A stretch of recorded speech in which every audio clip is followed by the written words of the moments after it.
Coke Zero actually better than Diet Coke? It's a hot summer day, and you want a cool, tasty beverage with absolutely no sugar or carbs anywhere in sight. And water Yes, simply just give me a will nice not do. ice-cold So water. you reach for a Diet Coke, but then notice the bottle of Coke Zero Sugar next to it. And that's when the confusion sets in. Which should you get? Is one better than the other? Yeah, because aren't they both sugar-free? I think it's the type of... substitute sugar that they put in it or something like that. Is there even a difference? Well, today we're weighing in on whether Coke Zero Sugar is better for you than Diet Coke. But before we get started, be sure to subscribe to the Weird History Food channel. After that, please leave a comment and let us know what other soft drinks you would like to hear about. Okay, now, when is Diet Coke going to do another commercial with Batman? The first diet soda was called Diet Right, and it was released in 1958. Its success convinced the other major soda brands that they needed competing products. But the biggest of those brands, Coca-Cola, had some reservations. You see, at the time, Coke had a strict policy against using its name on anything but its flagship product. So when they did decide to enter the diet soda market in 1963, they did it with a product called Tab. We call it Tab. Just Tab. Their chief competitor, Pepsi, got into the fray the following year. But unlike Coke, Pepsi was brave enough to put its name on its product, which it called Diet Pepsi. And thanks to that name recognition, Diet Pepsi regularly outsold Tab. Look at Pepsi being all bold. To being second at anything, Coke realized it would have to change things up. And in 1982, Coke was like, oh my god, we can't have Pepsi showing us up, let's go. Finally took the plunge and released the soda we all now know as Diet Coke. Introducing Diet Coke. But despite the name, Diet Coke wasn't really a diet version of Coke. It was actually based on the formula for Tab. As a result, it had a noticeably different flavor profile than the company's flagship brand, which not everyone loved. The weird taste notwithstanding, however, Diet Coke was a massive hit. At least, it was with the ladies. Of course, yes. Over the decades, Coca-Cola spent a boatload of cash trying to market Diet Coke to men, but it never really worked out. That's partially due to the fact that at the time, diet products had primarily been marketed to women, because in certain circles, diet products have long been viewed as being inherently feminine. Even the design of the can was perceived by some as not masculine enough. Eventually, someone at Coke realized that if they were going to get the menfolk on board, they were going to need a whole new product with a whole different image. To that end, Coke Zero hit stores in 2005. And despite the fact that they were trying to position it as an alternative to Diet Coke, they initially decided to package it in a similarly white-colored can and marketed it with the tagline, "Everybody chill," which was weird considering they were trying to get people excited about it. Luckily, Coca-Cola New Zealand decided to start from scratch. For starters, they redesigned the packaging, so it was a nice, manly black color. And for the Australian launch, the company chose a new tagline, "Real Coca-Cola taste and 0 calories." And an irreverent new ad campaign. One commercial depicted Coke executives... No, that cannot be the only difference. That cannot be the only difference. One is for men and one is for women. Trying to sue Coke Zero for stealing the taste of their product. So then do you think that we, as the Coke brand, would have a case against the Coke Zero brand? And another early spot featured NFL star Troy Polamalu recreating Coke's iconic 1979 Mean Joe Green commercial, only to get waylaid by the same executives. Along with commercials tying the brand to the James Bond film Quantum of Solace and Disney's Tron Legacy, the message to the public became increasingly clear. Coke Zero is for cool dudes. The product became so popular so quickly, some inside Coke began to fear it was cannibalizing sales of Diet Coke, and even their flagship brand. After some minor marketing stumbles, Coke Zero became a massive success. And as the conventional wisdom goes, if something's not flat, stop trying to add bubbles to it. But even though its sales continued to climb, in 2017, Coke decided that Zero still needed some fixing. That tinkering entailed both a reformulation and a rebranding. Coke Zero's recipe was altered to make it taste even more like regular Coke. And only in 2017? Coke Zero's formula is legit just new Coke? What the hell? Why? The product got a new name, Coke Zero Sugar, despite the fact that adding more words to something is the least manly thing you can do. The new moniker was meant to emphasize that the product had no sugar in it. Coke Zero purists hated the idea shit. and took to comparing all the changes to the New Coke debacle of 1985. If you're too young to remember New Coke, don't ask. But this time around, despite New some Coke. grumbling from loyal Wait, what the frig is New Coke? Hold on. New Coke.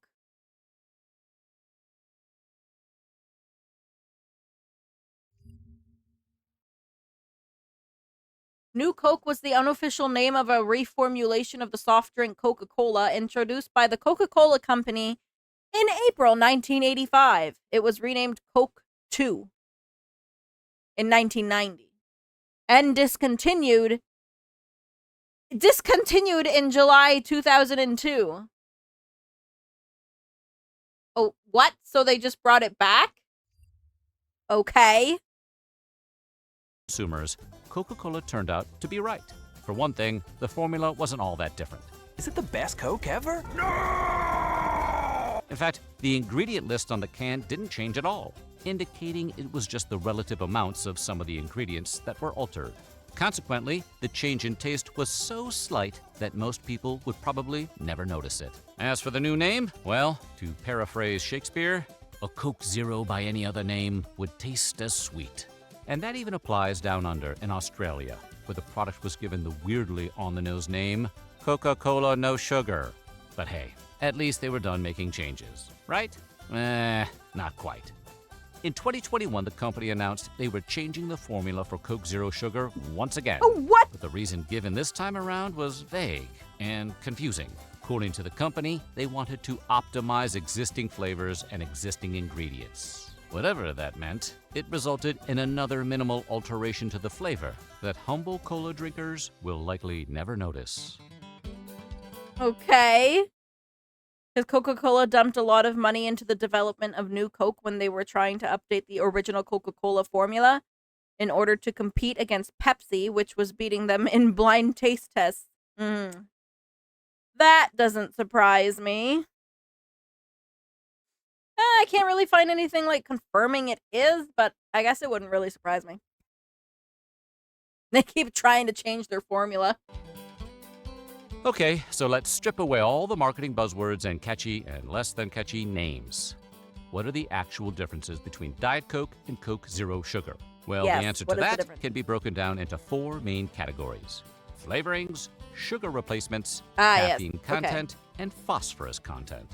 As previously mentioned, Diet Coke Well, doesn't really taste. I didn't think of the caffeine content, but yeah, I knew about the sugar one.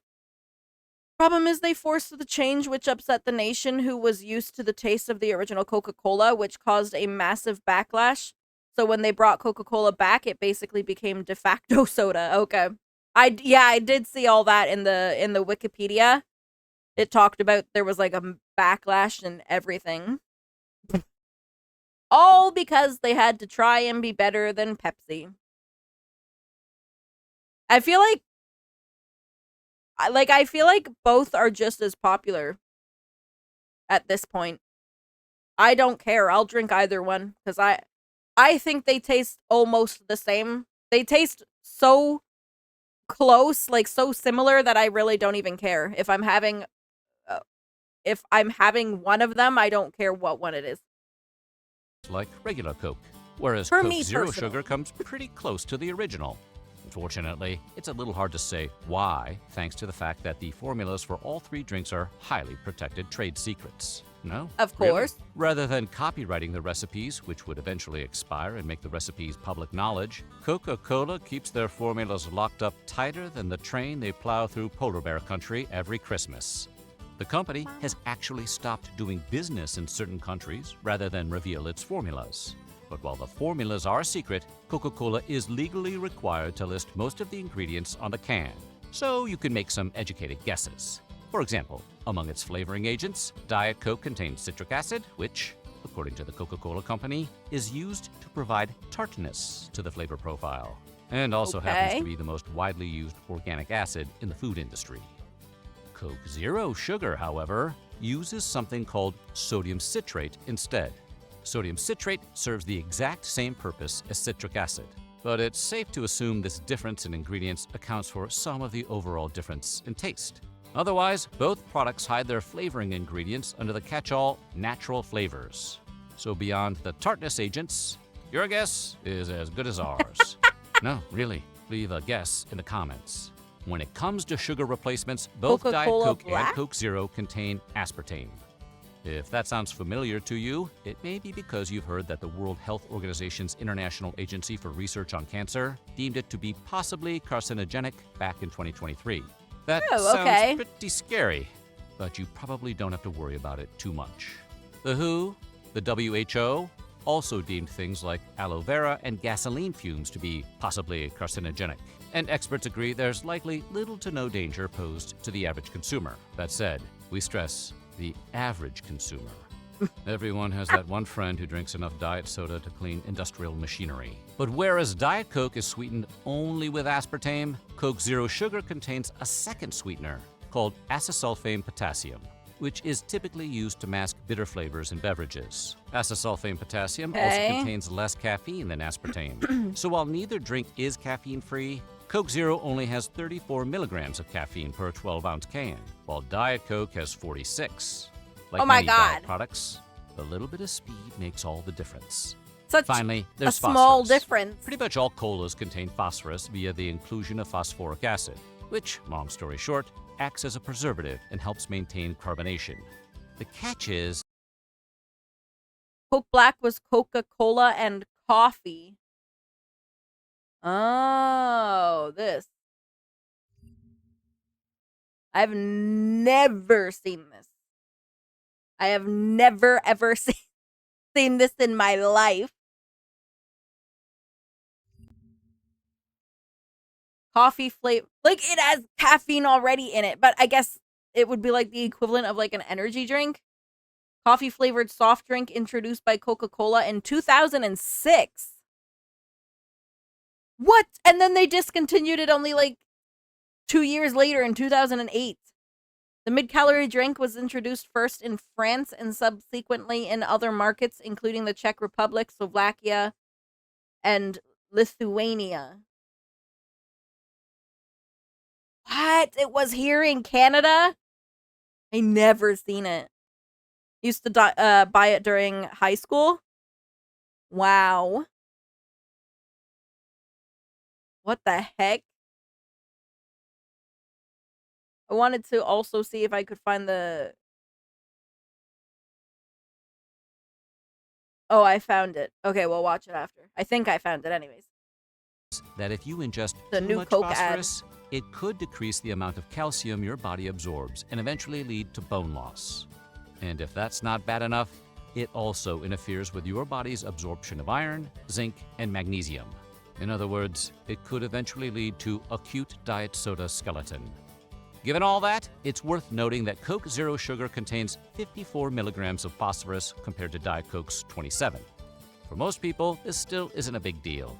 But if you have kidney disease, or you're on hemodialysis, or are considered a risk for osteoporosis, you might want to steer clear of both. Even given Oh. all of those differences, however, as All far right, as then. anyone can tell, neither Diet Coke or Coke Zero Sugar is really any better or worse for you from an overall health standpoint. And experts seem to agree that whether you should buy one or the other really just comes down to which taste you prefer.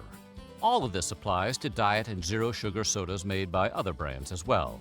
So if you're wondering if Diet Pepsi is better for you than Pepsi Max, or if Diet Dr. Pepper is any different than Dr. Pepper Zero Sugar, well, now you know. It's the same answer. Not really.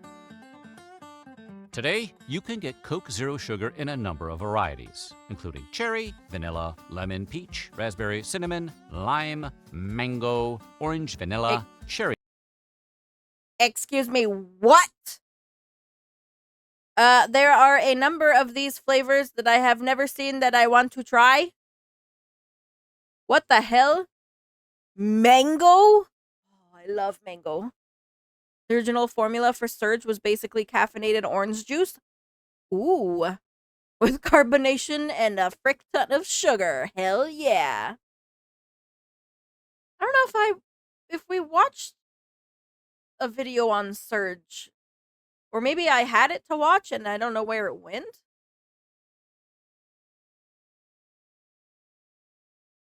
Too many flavors. Too many flavors, in my opinion. You can never have too many flavors. Ever. I mean, maybe a little bit. Maybe Free a little vanilla, bit. caffeine-free, and more. There have even been limited edition flavors like Oreo for the boldest warriors among us. Huh? Of course, not every flavor is available Oh. in every market. Oh, we got those cookies, and I think Jello liked them, but I didn't. I was not a fan of the Coca-Cola Oreos. No. But if you're determined No. enough, we're pretty sure you can get your hands on whichever you want. Not a fan. As for the future, in 2021, Coke CEO James Quincy announced that Coke Zero Sugar was already the company's biggest driver of growth, and he expected it to remain so for years to come.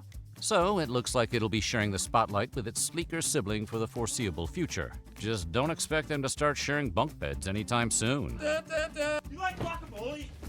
Oh, So what do you think? Do you prefer Coke Zero Sugar or Diet Coke?